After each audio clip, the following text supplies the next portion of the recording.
Today on I think Rebooked. it should have main evented. Yeah, it should have main evented. It should have main evented. We're in Hollywood. Hurt Syndicate hurts in your mouth and in your hands, which is a little Could go a couple of ways. It could. I don't know how you want to take it. I don't know if you can put that on a t-shirt and sell it, but I like it. You know, like your mom disappointed at you because you did something you weren't supposed to. My mom hit me. No problem.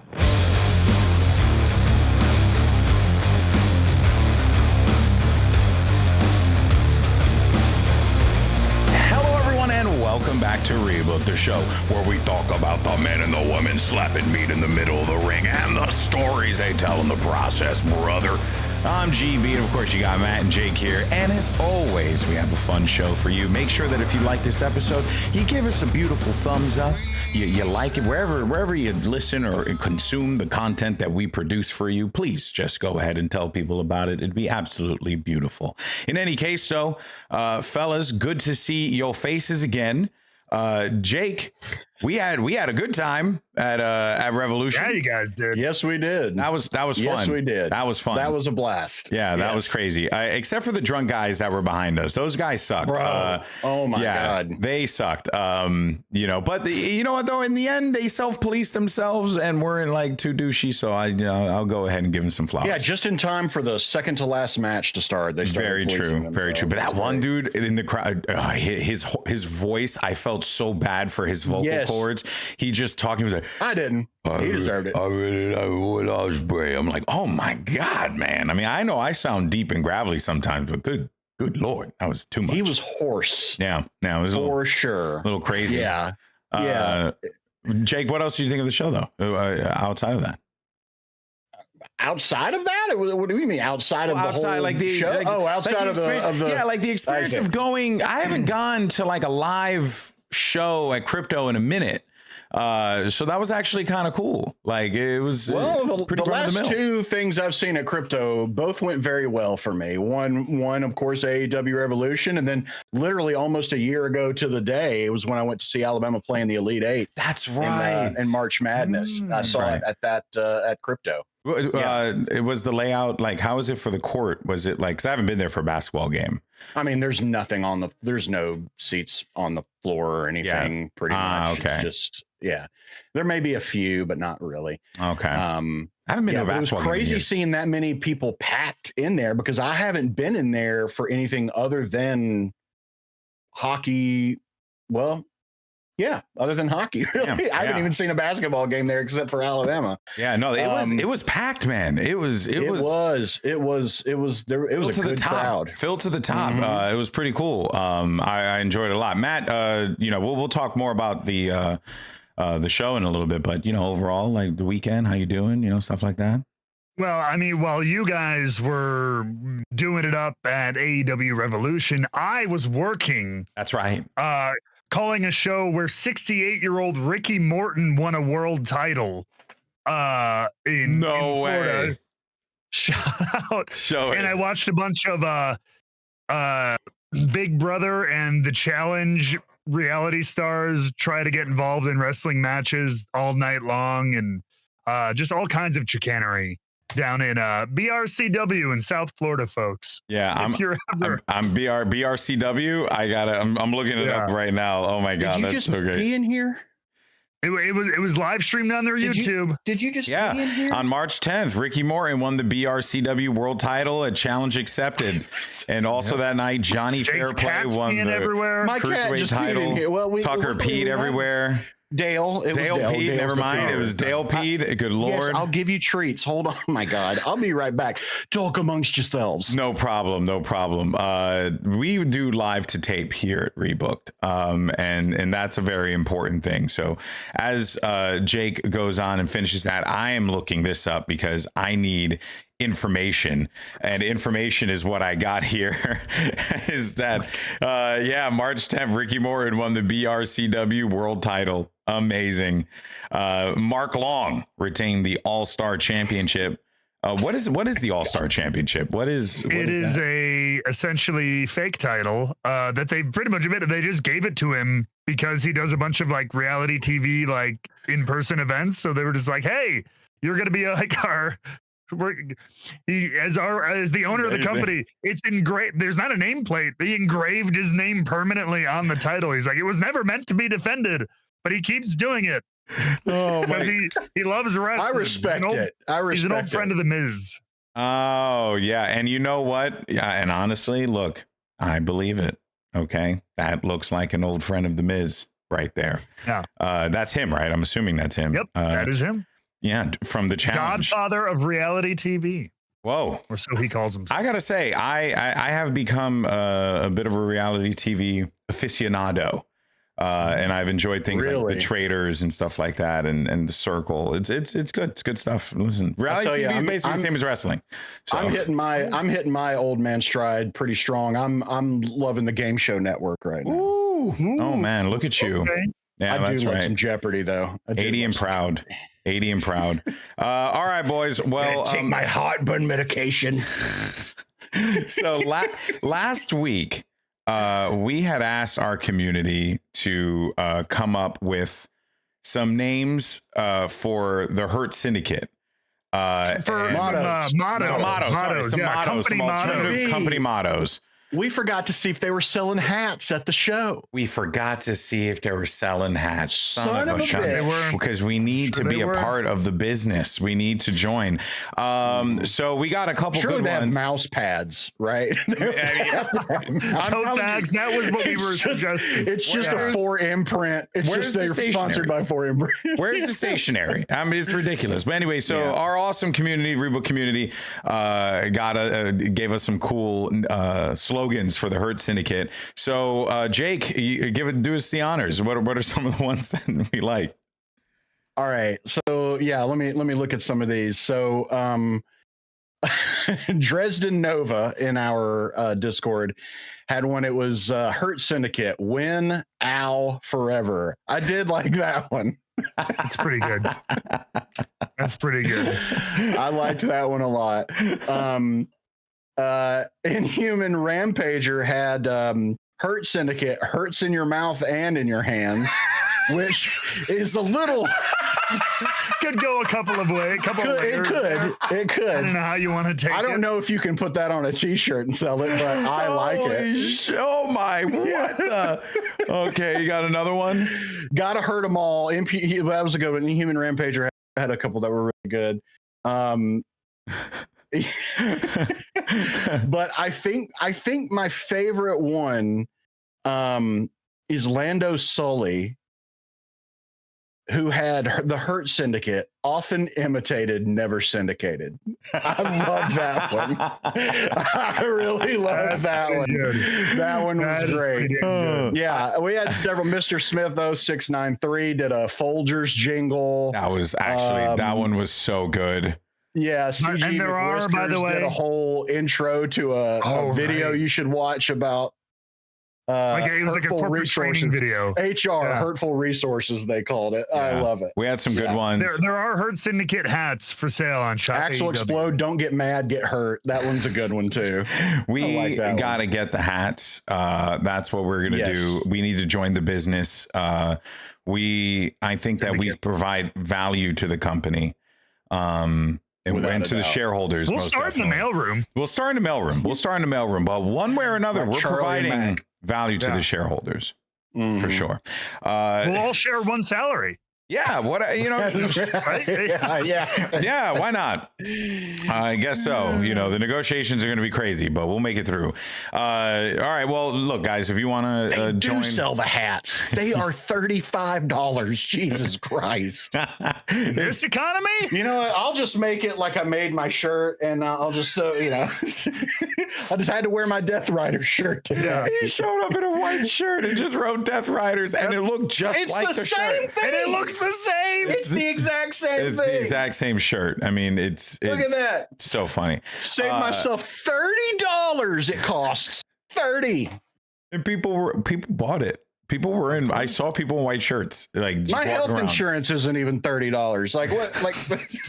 You should I do not have check out your health insurance. I should look into that. You're right. Enough of the yapping, because we had some stuff go down this week. AEW Revolution was a wild show. Banger, both good and bad. A lot of people got, different perspectives on it, different opinions. But we're just going to start from the top. Jake, you were there. You watched it live and in person. What did you think of it? I thought it was an awesome show. I thought it was a really, really good show, top to bottom. Yes, there were some there's some dips and valleys, I think. And we'll discuss those here shortly. But every roller coaster has its downs, but it's those ups that you live for, right? To then go down. I don't know. It's not a great analogy. The point is, it was awesome. Yeah, it was a show. really, really good show. I think it could have been better.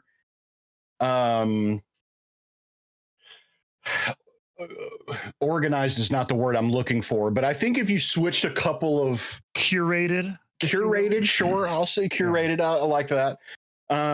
Yeah, I think if the match order had been better curated, I think we would have been speaking even more highly of it, which is saying a lot because still, and I even thinking about it from over the weekend, we talked about it on our Instagram live posts that we did, which those were a lot of fun. I hope everybody enjoyed those. But that was super fun to do.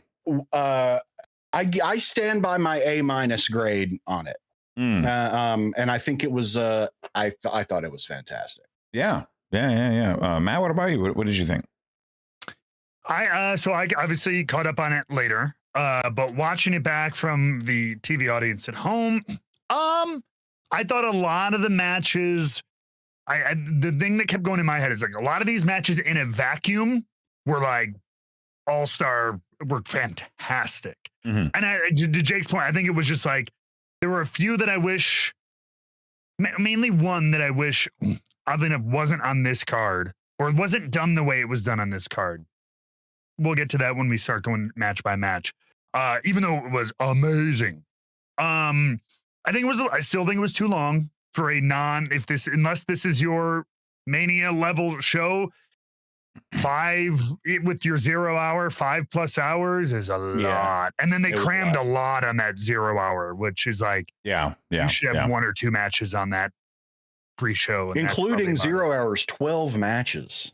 That's that's a lot. But I am going to say this much though. Bang for your buck though. You're getting good value.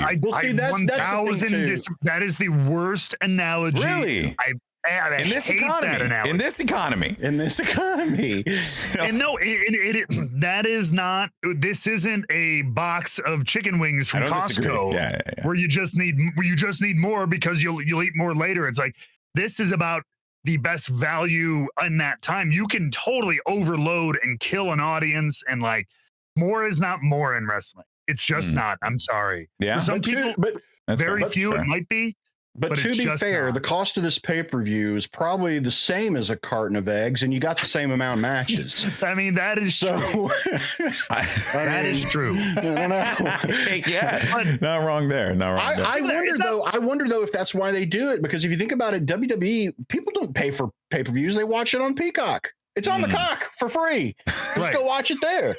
But they, everybody else is watching AEW. They gotta pay for the pay. It's a little pay-per-view. It's not a premium live event. So I wonder if that's the reason why, if they feel like, we gotta cram this.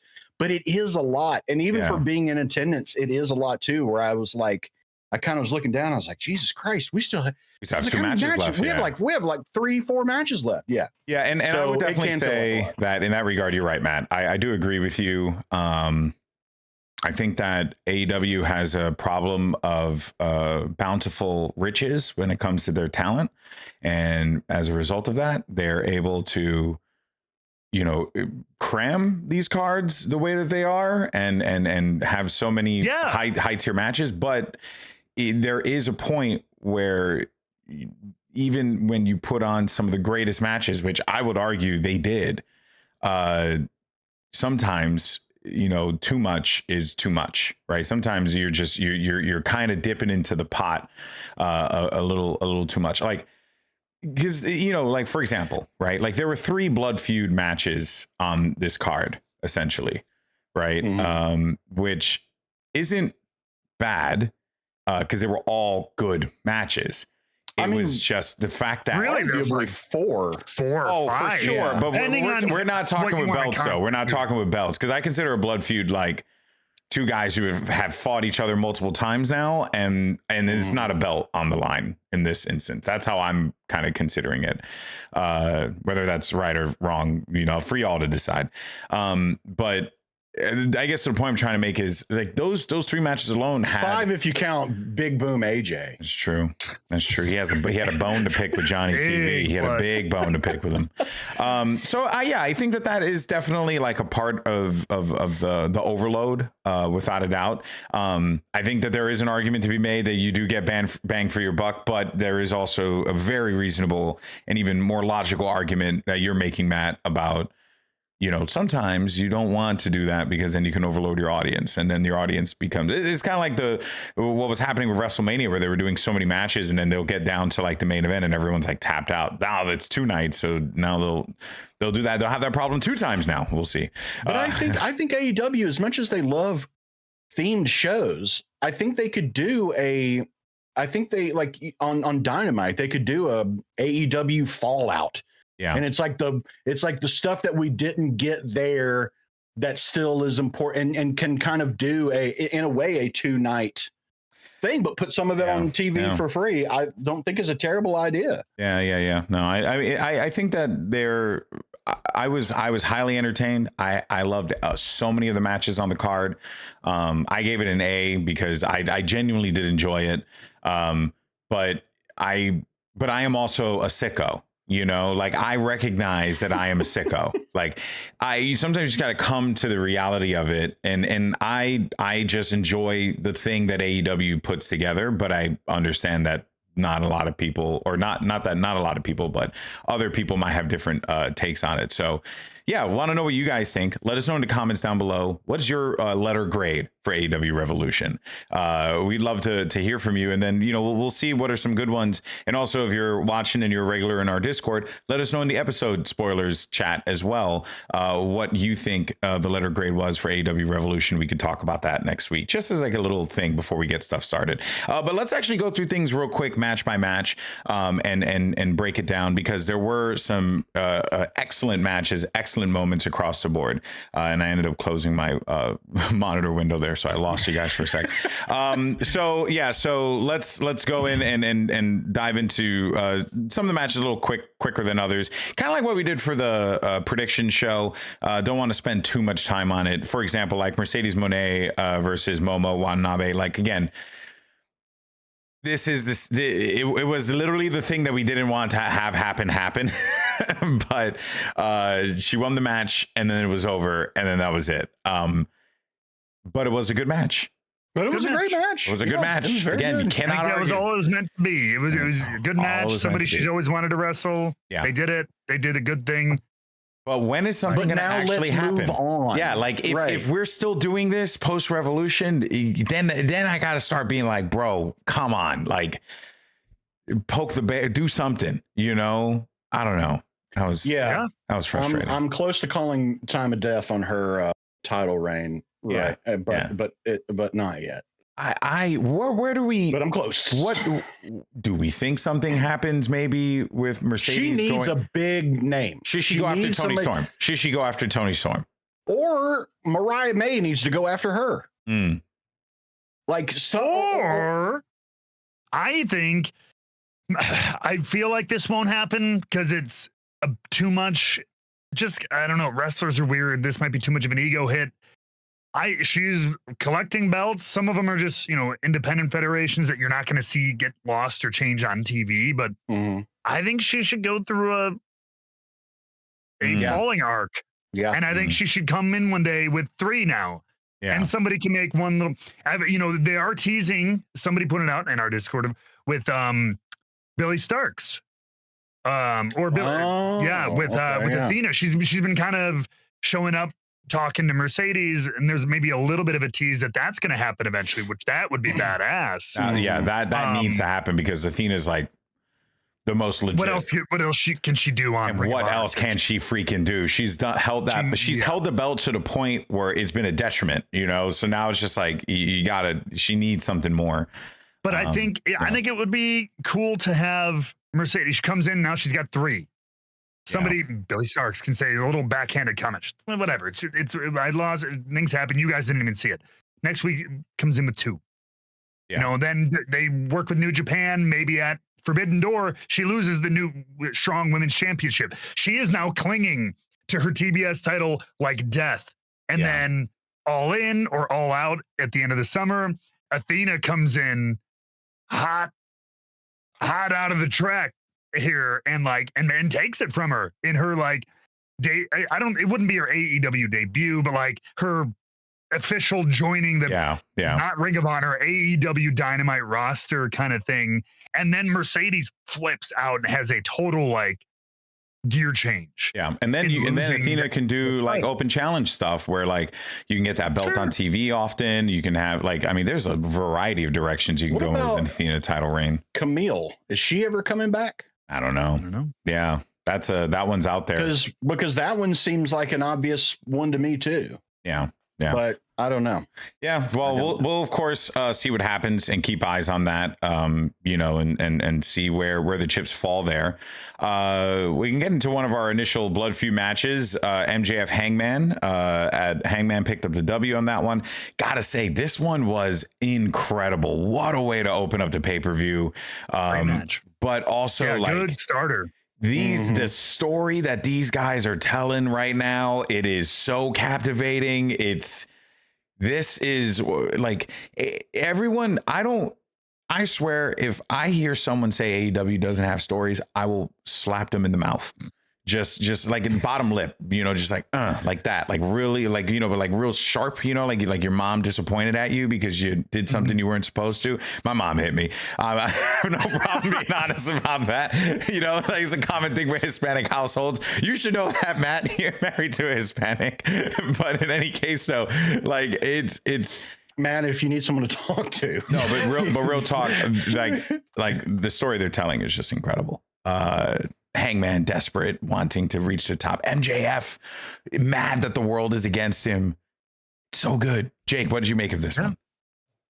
Man, I mean, you said it. MJF wants so desperately to be loved, and maybe not loved, but adored. And I don't think that he necessarily wants to 100% admit that, but he craves that. That's what gets him going. People like the character of MJF they just want a reaction out of you, right? And MJF now is tired of getting this negative reaction and realizes, hey, that time where I was kind of doing not shitty things to people really liked me. But that's not who I am. Why can't you? Yeah. You cheered me then. Why can't you cheer me now? I think it's a lot of fun, and it's making for interesting character work from both he and Hangman. And I'm really excited to see where this one goes from here, because I don't know that they're done with each other quite yet, but if they are, I think it's coming back around at some point. Especially considering that Hangman's character, Matt, has changed, and yet people still cheer for him. So yet MJF can't be this nebulous person. It's a fascinating angle. Do you think that there's more, like Jake said, do you think there's more meat on the bone? Yeah, I hope so. There is. It's there. Whether they decide to, slice it is up to management, right? I hope that they do. I think there's plenty more there, and even just it works on every level, because that story that Jake and you guys are talking about is great from their characters, even just on a surface level, because sometimes that's what draws people in, is just that. How does this look on a poster? How does this look as the 30-second look at something? And these guys, this is a classic almost.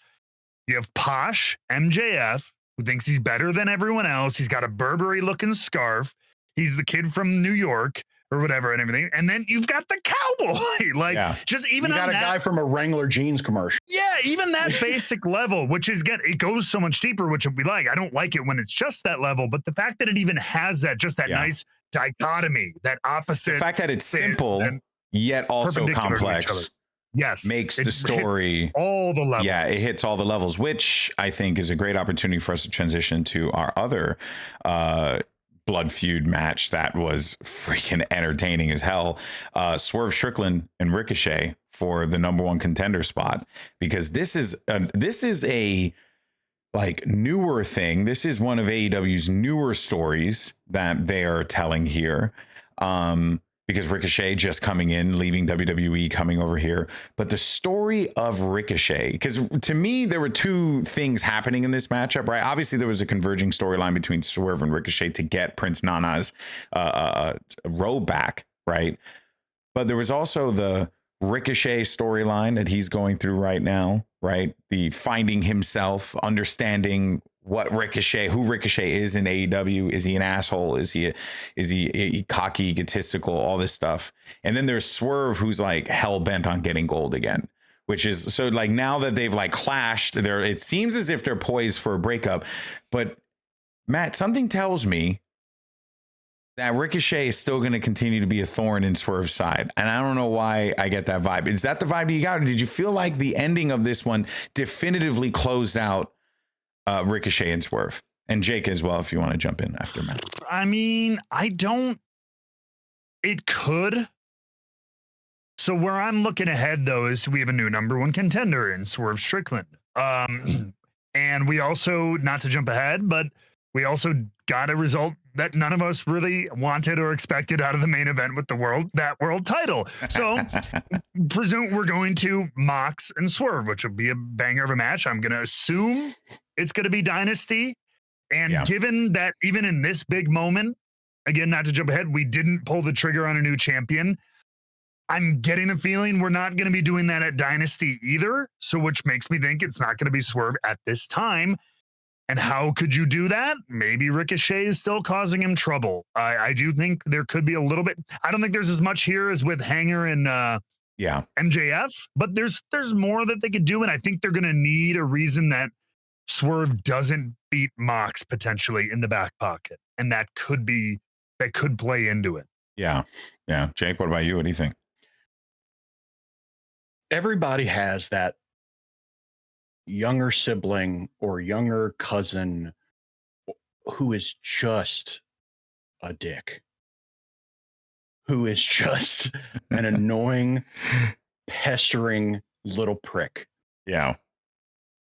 And so you know that people like that don't think in wins and losses. They think in pain and annoyance and frustration. That's their metric for how successful they are at getting at you. Yeah. That's Ricochet. Ricochet in his current form is not going to let that lie. I just don't see him letting that lie. I mean, they just took his brand new, beautiful robe. Yeah. And he gave it to Nana. Like that alone, Ricochet's not going to be able to handle. No, I don't think this is over. And I think the more that Ricochet can do to get under his skin is going to get under the crowd's skin, and he needs more of that. Just keep needling.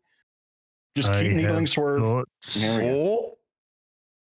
been a minute. It has been. Or do you need the graphic? Do we need the graphic?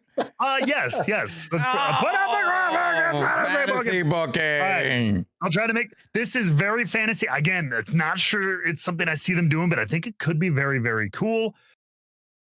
You and Jake, as you often do, your intro into that inspired me. So what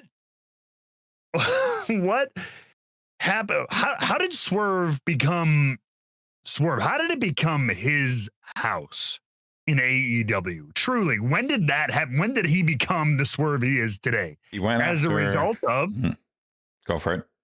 Oh no, he went after an AEW original, and did what?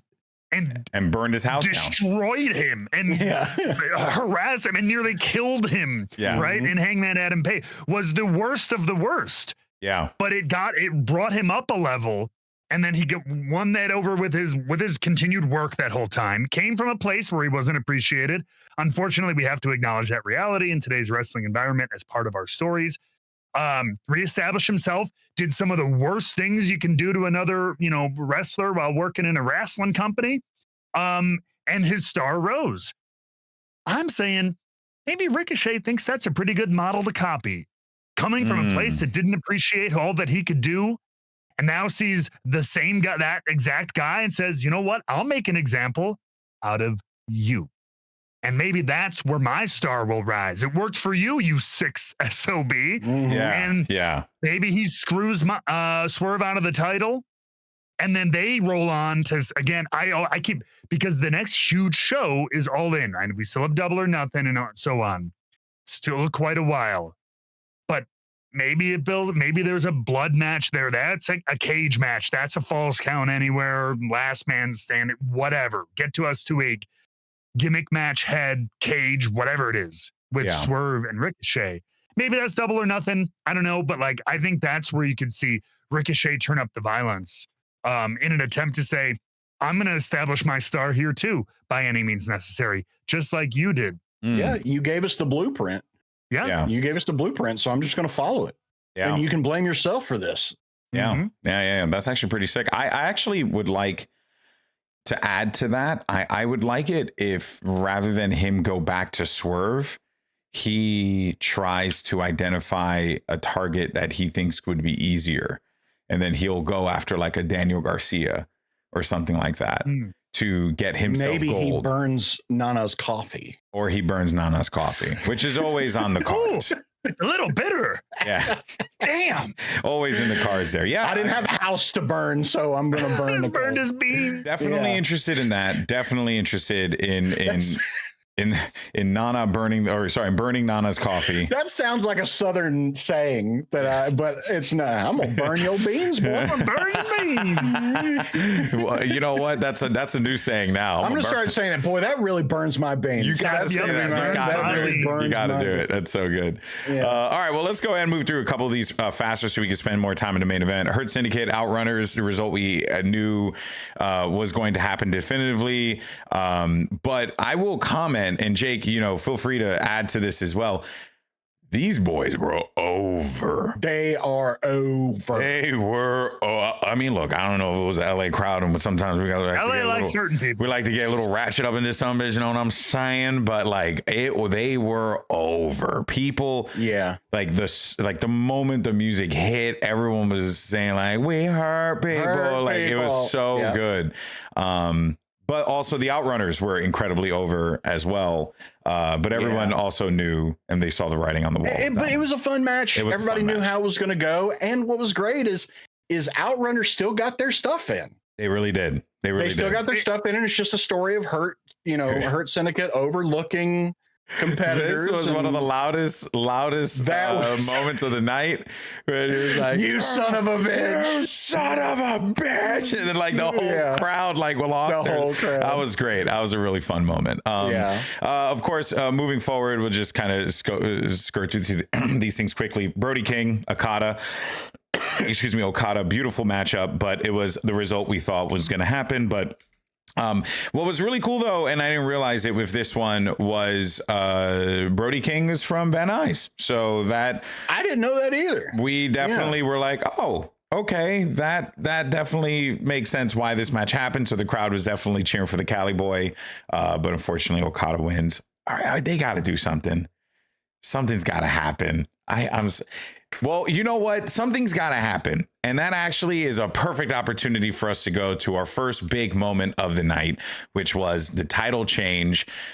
Kenny Omega is the new AEW International Champion after defeating Takeshita in another, what I loved about this show, Matt, was you got so many flavors of kinds of matchups.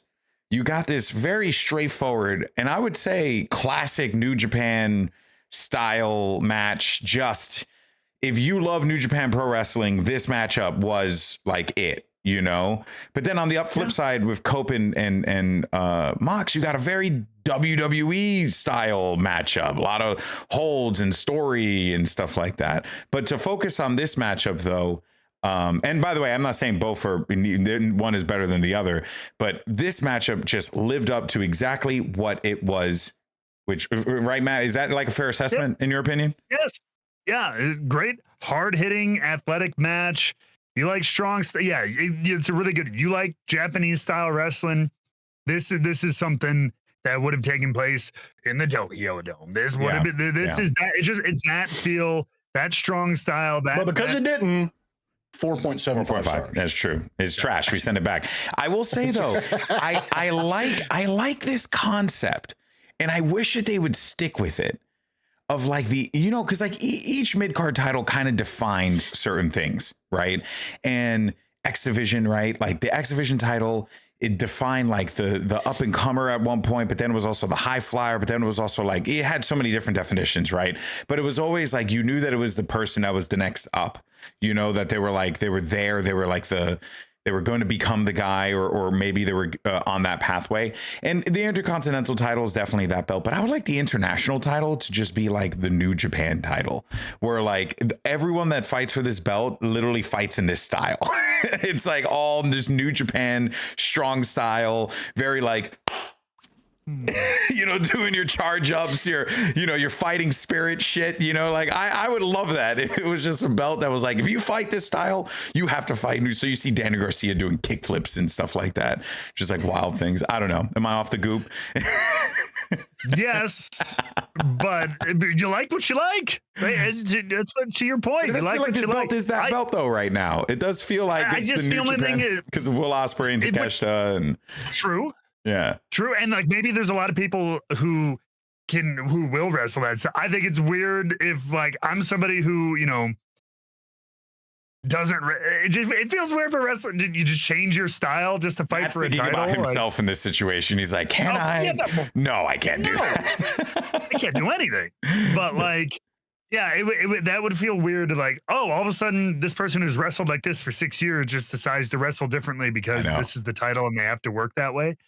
I don't like that, but I get what you're saying. That vibe, maybe it just represents that, that kind of legacy or that kind of. But it does feel like that's what the belt is right now, for sure. Just because of the guys who've held it since Moxley dropped it, it's been pretty much high flyers. In a lot of ways. Yeah, I mean, you had Roddy in there. Roddy, I guess Roddy's the exception. Roddy's the exception for sure. Right. I mean, Orange Cassidy though. I mean, yes, but also no. It's weird because he can do all the same stuff that like Kenny, not entirely, obviously, like that Will Ospreay, because Will Ospreay just a standing corkscrew moonsaults like it's freaking nothing, and that's just absurd. That's crazy. Yeah.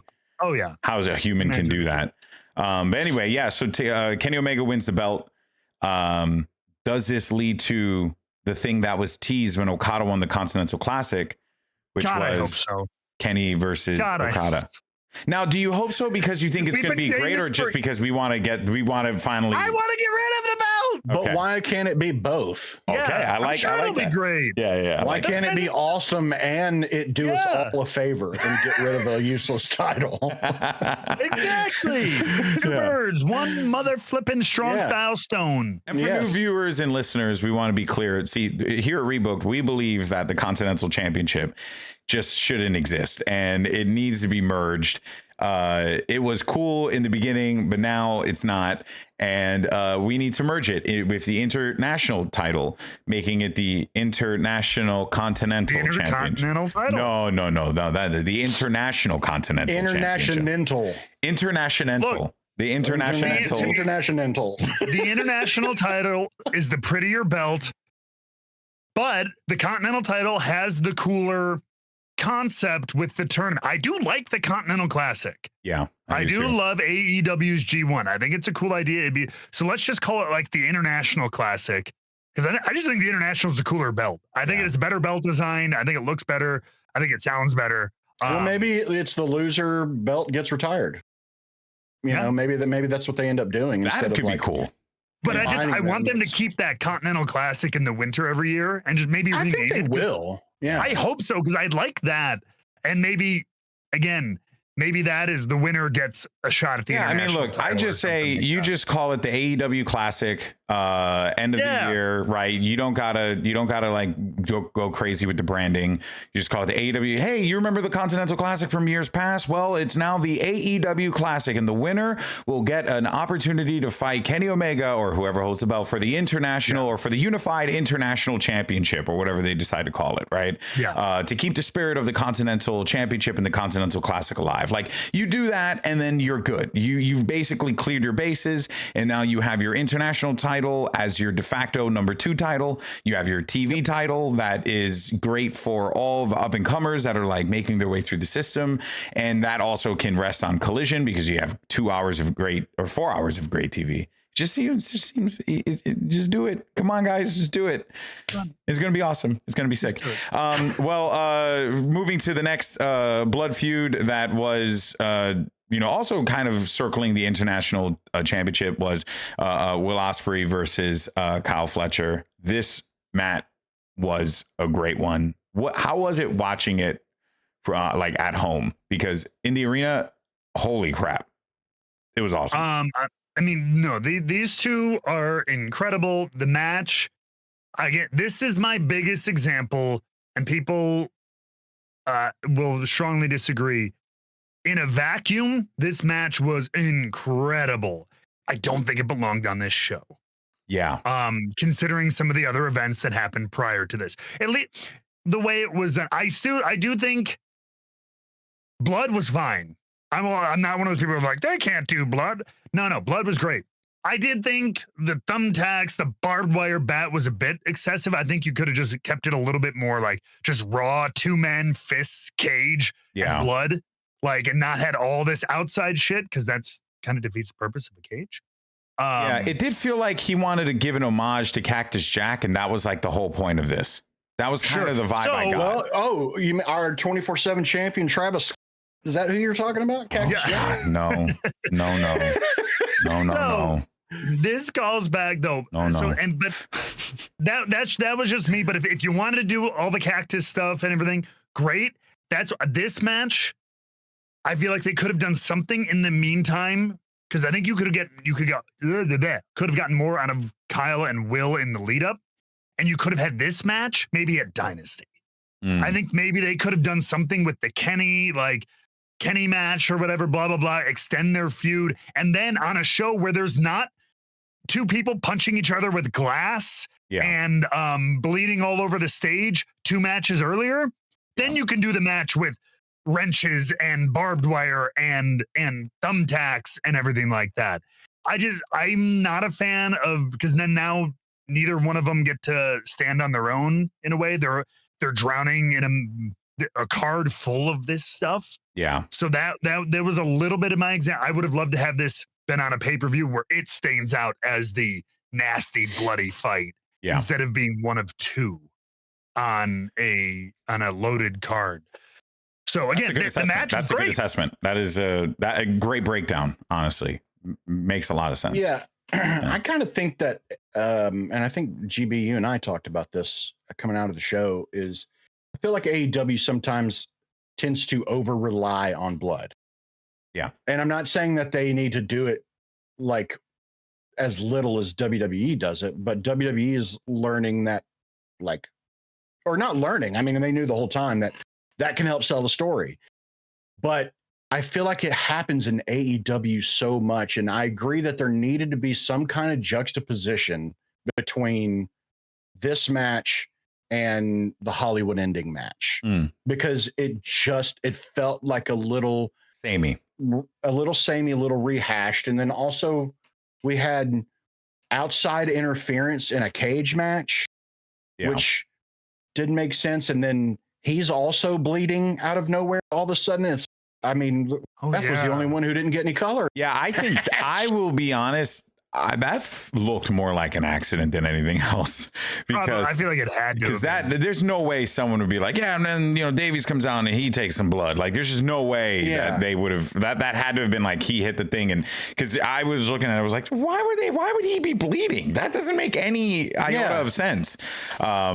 Yeah, you're not wrong, which I guess, in the interest of time, and that is a good breakdown of it, kind of brings us to, the Hollywood ending matchup, which I think kind of ties the conversation together here of like, this matchup deserved more time. And you could have... I'll go a step further. You could have taken the Ospreay match out. I think you could have just done a tag match with the Murder Machines, Will, FTR, and Kyle, and just kept the Don Callis bullshit going for a little bit. Give Murder Machines maybe a win.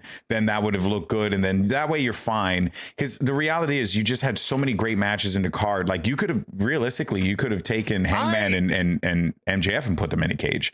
And I think that would have been fine. But anyway, go on, Jake. I had the idea of just like, even for the international title match, you could, again, because I think there's a lot of meat on the bone for Kyle and Will that you could stretch it out and it could get even more intense and build up to a cage like a month later. They could have been like, you could have done a thing with, because of the Don Callis family, Will is in Kenny Omega's corner for the title match.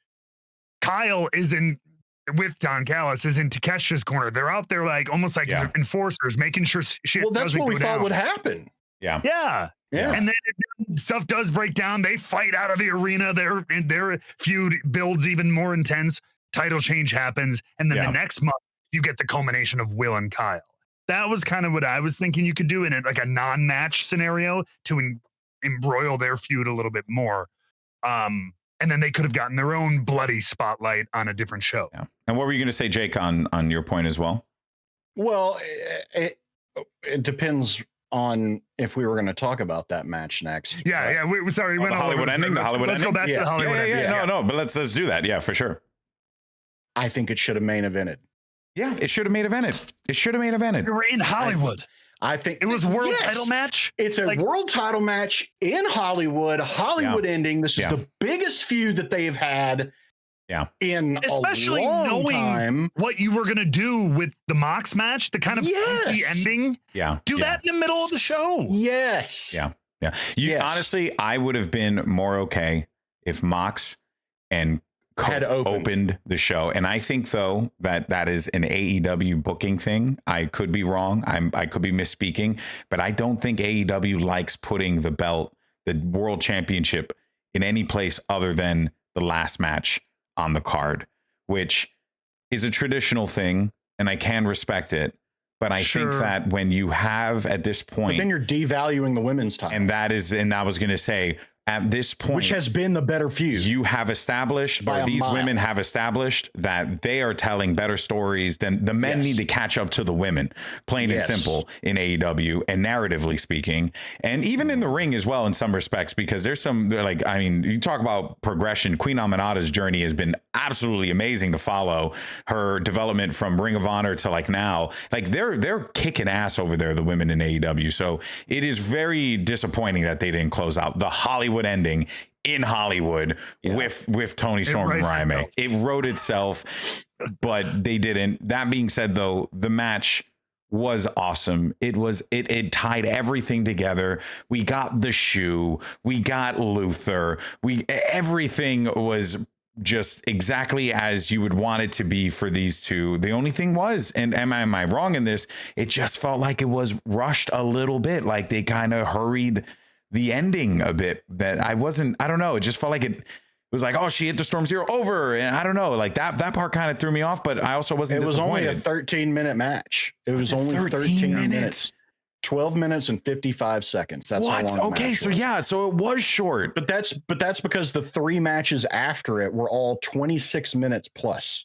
That's crazy. The next match, Kenny Omega was 28:30. Will Ospreay was 29 minutes, and the main event was 26:35. See, That's frustrating. I think you could have shaved 20 minutes off the main event and given it to Tony Storm. Yeah, honestly, you could have. You could have shaved. You could realistically shave 5 minutes off of each of those matchups, and you would have been, and you could have given that to Tony Storm and Ryan. And they would have been on. They would have been the same amount of awesome. Yeah, in the main event spot.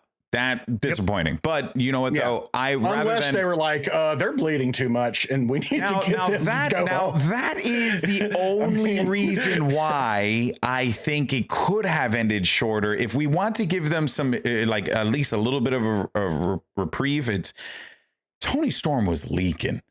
She was just gushing blood. So maybe they felt like it could have been a safety hazard and they needed to end it early, because when that's the case. But I can also see Tony Storm being pissed off if that's why. It was like her going in the back. Tony Khan, you twat. I bleed once a month. I don't need to pull me out for bleeding over my face. She ain't wrong. She ain't wrong. So I don't know, but man, it was so good. It was such a good match when they did the fucking blood sport tape and put the thing and dipping it in the glass. That was I've never seen that in a wrestling match. And then I don't recall seeing that.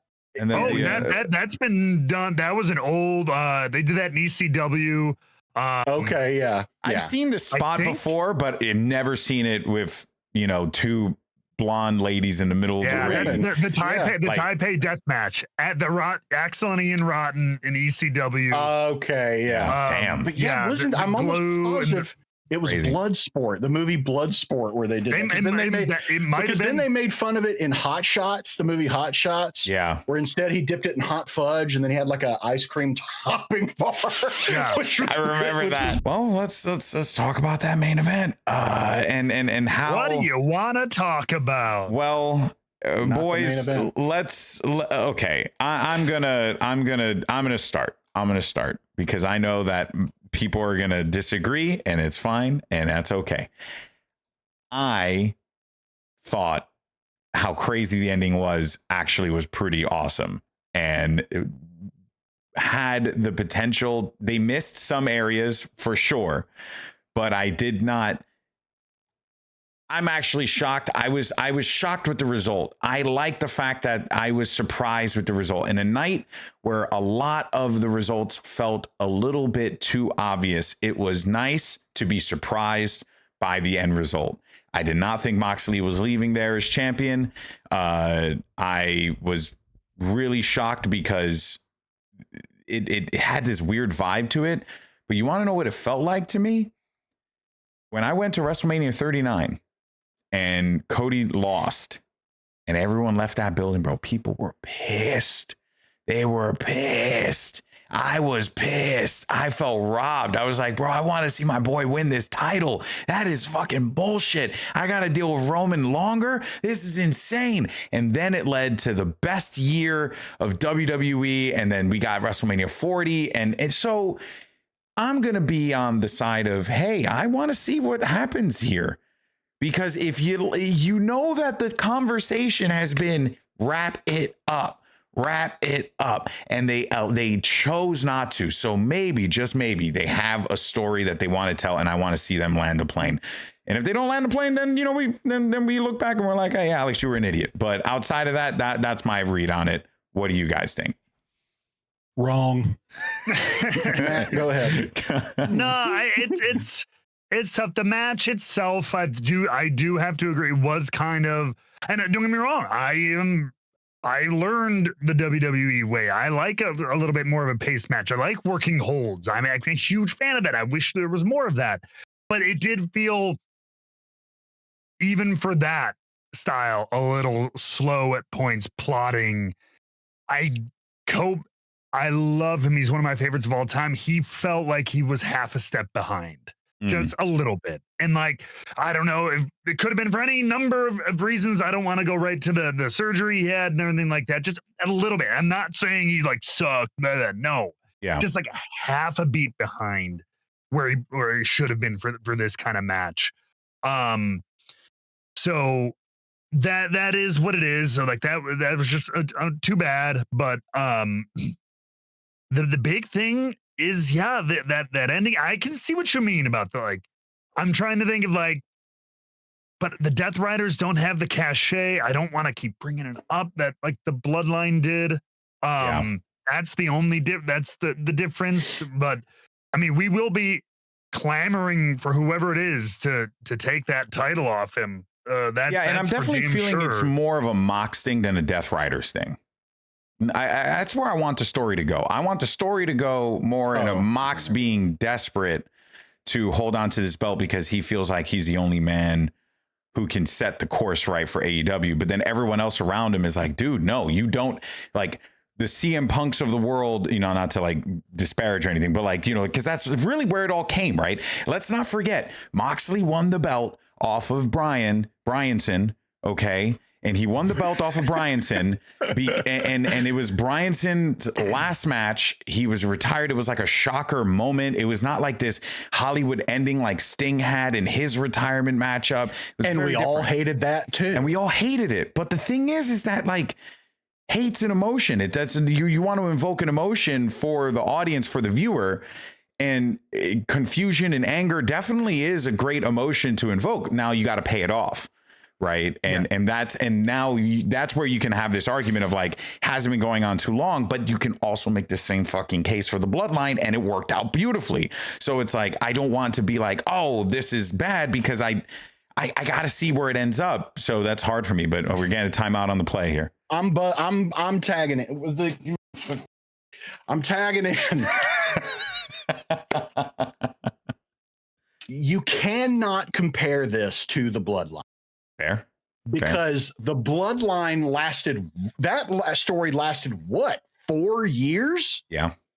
4 years. Long time. And it was kind of it wasn't a like, we're legitimate. I never felt it was we're legitimately tired of Roman Reigns. It was oh my God, who's going to beat this guy? And he's going to, I always felt that hate, quote unquote, was more like the audience giving into kayfabe a little bit, right? Of like, oh my God, I want him to like so invested in that you want him to lose. This has been 6 fucking months and we're tired of it. Yeah. It's been 6 months and we're done. We're tired. Tony Khan, I'm begging you to Google sunk cost fallacy. Because that's what this feels like. It feels like we're whatever it takes. We're this far in. We're gonna make it work. So let's just draw it out to all in. Makes sense. Yeah. Because we've burned so much. Like this is a storyline we wanted to do with the Bucks, but then we screwed that up. So now we're doing it with Mox, and it's not any good. Yeah. And no one's really that invested in it. End it. Yeah. Just end it. Give it a merciful killing. Just like something, switch gears. But that's what it just feels. It feels like it's just like stretching it out for the sake of stretching it out. And like, but now, and I will say this too. They had, as we discussed just a few minutes ago, they were in the unfortunate position of following Tony Storm and Mariah May, Kenny Omega and Takeshita, and Ospreay and Fletcher. Those were the 3 matches right before them. That's hard to follow. And then you come in here and work a slower WWE type pace after we just saw this. This is exactly what I'm talking about when I'm saying you can tell your stories can be told better by the order of the matches. Yeah. Because this match actually as number 1 would have been great. Would have been fine. Yeah. It would have been fine. And then we see what happens the rest of the card. And it's like, oh, okay. It gets crazier. Just goes up from here instead of ending here. Yeah. Sending everyone home unhappy in a way of like I said, not like a kayfabe unhappy. Yeah. But they were, but like that pin happened and people got up and left. Yeah. Like a lot of people got up and left. Yeah. Like it's just, and it's such a bummer because I know how good these guys are. I know what they can do, but it also to me felt a little like well, I don't want to lose. Well, I don't want to take the pin. And Christian's like, then fuck it. I'll do it. I'll eat the pin. And then because what was the point? What was the point of the fucking contract? Well, and that it kind of brings into the conversation point there where it's like, I mean, do they bring the contract back again? I don't know.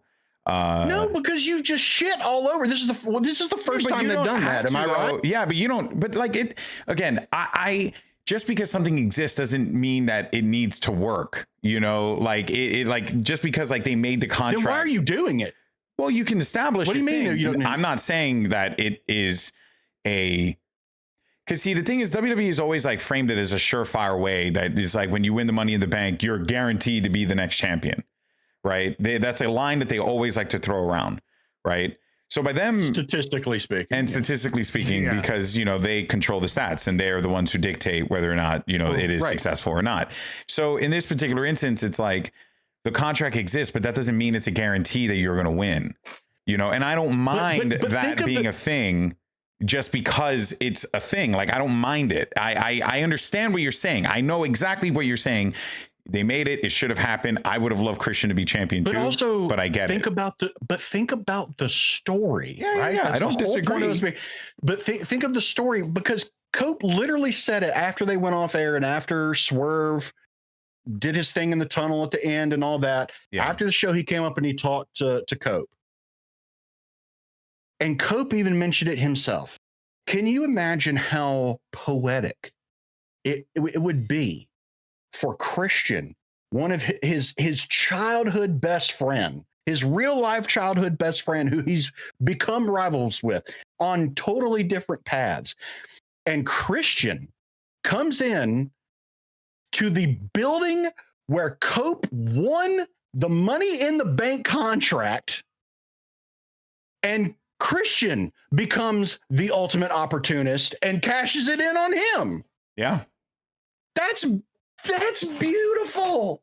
Yeah. It's beautiful. It just it's so well rounded on the that's good stuff. But that also means where does it go now, right? What happens here?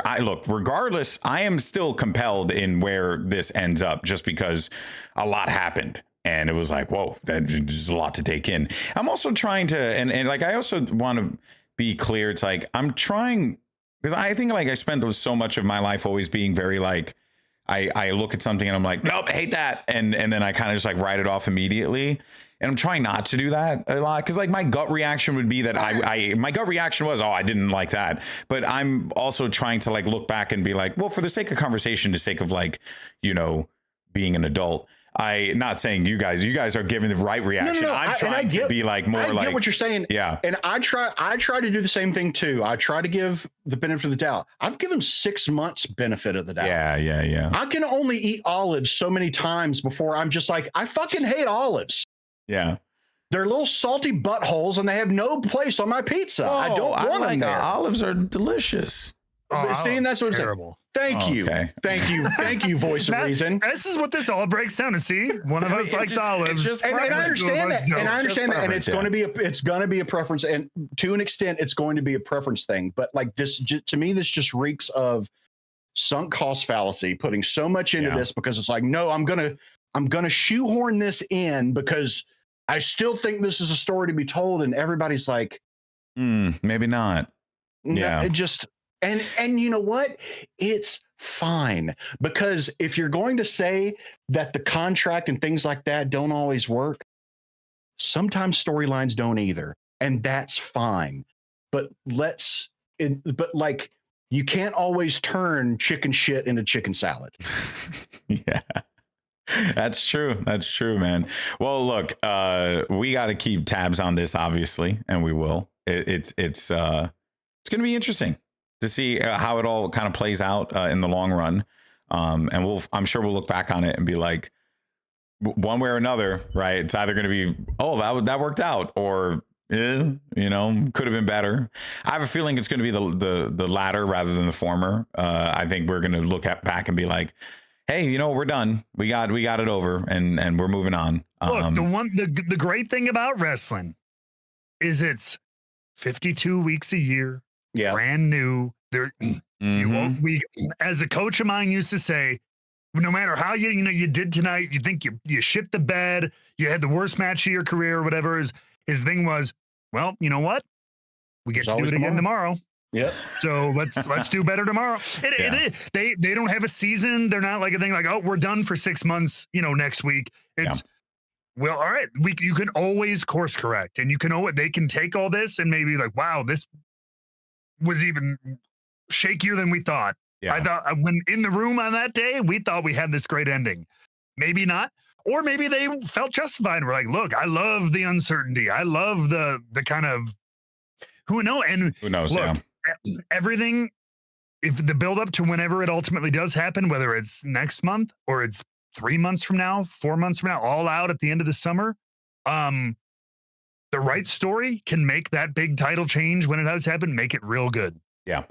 So, yeah, because let's not forget, AEW Women's title was having a hard go at it for a while, and look at the rebound that's had. Because, like you said, wrestling's 52 weeks out of the year. You get another opportunity to do it again. You see what happens. It's the beauty of the thing that we love so much. Well, you know what? Let's continue the positive vibes and keep the celebration going, and talk about our favorite segment of the week. It is, of course, the Rebooked 24/7 Champion of the Week.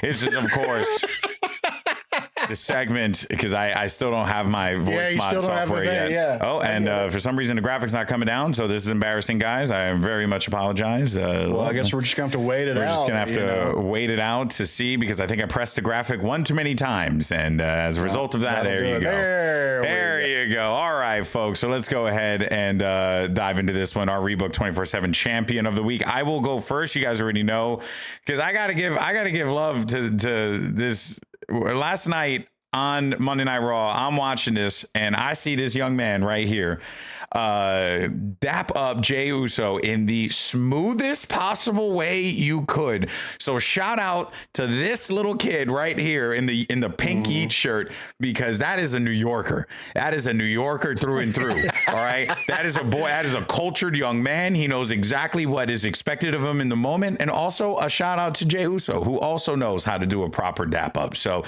overall, how could he not? How could you not? How could you not? He's the king of the Heat for a reason. But yeah, that whole sequence was awesome. As a New Yorker who values and prides himself on a good dap up, that right there was a 10 out of 10. So congratulations, kid. You're my nomination for the week. Who's next? I'll go. So I was wanting, we're doing it on the tail end of our AEW focused episode. So I did want to do it from something. So I'm going to throw a little bit. I'm just throwing more love on the Hollywood ending. That was my highlight of the wrestling week. Yeah. It was just that damn good. And that's right up my alley with those two. And again, I'm going to give credit to RJ City for all he did to contribute to all of that. I know he was a huge creative force behind a lot of that, along with the women. But I also, on Monday Night Raw, as was watching, I got to shout out a personal friend of mine and former colleague, was one of the featured on camera celebrity cameo things that they go to the crowd and they're like, hey, look who's here. My buddy Chris Diaz was featured on the show. He is a playwright. Yeah. He wrote the elaborate entrance of Chad Deity, which won a Pulitzer that I helped put together about pro wrestling. He's a huge wrestling fan. That was back in 2009? Whoa. Or no. Oh, wow. 2011, something like that. And then, but then he also just recently wrote the book, which he wrote the script, the words, not the songs, for the musical Hell's Kitchen, which I believe is the, is that Alicia Keys musical or whatever. Yeah, I'm seeing it here. Yeah, but so he wrote the script. He wrote the book for the musical. And and he was the playwright for this show I worked on. It premiered in Chicago. It was about pro wrestling. It's a great play and everything like that. So to see him, I knew he was going. He wrote about it on Facebook, but then I'm like, oh shoot, he's cool. One of the featured guests. It was really cool to see. And I like that they've been doing awesome. that, especially with like playwrights. They've been doing it with like actors and stuff like that. Yeah. Like, they're there. Have fun with it. Like freaking Ken Jeong and Leslie Jones. They were in fucking the front row. Oh my God, Leslie Jones was cracking me up, man. She was losing her mind. She was going wild. She was going awesome. wild. People in the crowd were like, "Is this a bit? Is this a bit?" But I just think she was really into Swerve and Ricochet. That personally. Jake, what's your 24/7 champ? Well, you just burned one of them, Leslie Jones. Because, man, I thought she was going to hop the barricade, and I would have been here for it. She'd have thrown Ricochet's little ass so deep into that crowd if she had gotten her hands on it. I mean, man, see, that's what I love. I love when people just get into it like that. It was just... Yeah, actually, great. I love seeing that. I found the image of Leslie Jones losing her mind out there. There's one where she's wiping sweat off her face with a towel. Yeah. Point and goes back, swerve, like keeps yelling for him to get up and shit. That must have been so distracting, but in the best way. Man, that was silly. Who do we want to give it to? Damn, I had 3 great nominations. Never mind. No. I had one more. So sorry. One more. Now imagine this. It's the final game of the regular season. You're going to your biggest rival's home arena, who is the #1 team in all of college basketball. And you take them to overtime. And there's 2 seconds left on the clock, and you dribble to the free throw line and put up a floater to kill the #1 team and knock them off on senior night in their own house. Mark Sears, you, sir, are my 24/7 champion of the week. Roll Tide, sir.